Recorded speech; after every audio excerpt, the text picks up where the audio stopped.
Daily Bible reading, 1 Samuel chapter 31.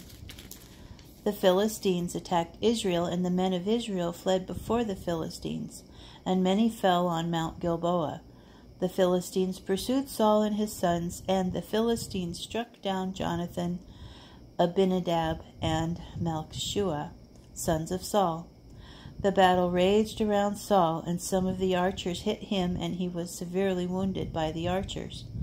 Saul said to his arms-bearer, "Draw your sword and run me through, so that the uncircumcised may not run me through and make sport of me."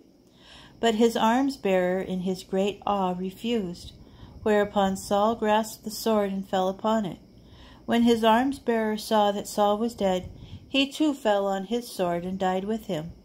Thus Saul and his 3 sons and his arms-bearer, as well as all of his men, died together on that day. And when the men of Israel on the other side of the valley and on the other side of the Jordan saw that the men of Israel had fled, and that Saul and his sons were dead, they abandoned the towns and fled. The Philistines then came and occupied them. The next day the Philistines came to strip the slain, and they found Saul and his 3 sons lying on Mount Gilboa. They cut off his head and stripped him of his armor, and they sent them throughout the land of the Philistines, to spread the news in the temples of their idols and among the people.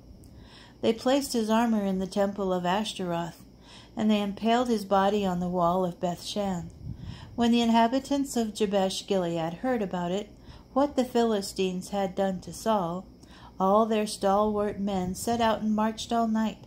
They removed the bodies of Saul and his sons from the wall of Bethshan and came to Jabesh and burned them there. Then they took the bones and buried them under the tamarisk tree in Jabesh, and they fasted for 7 days.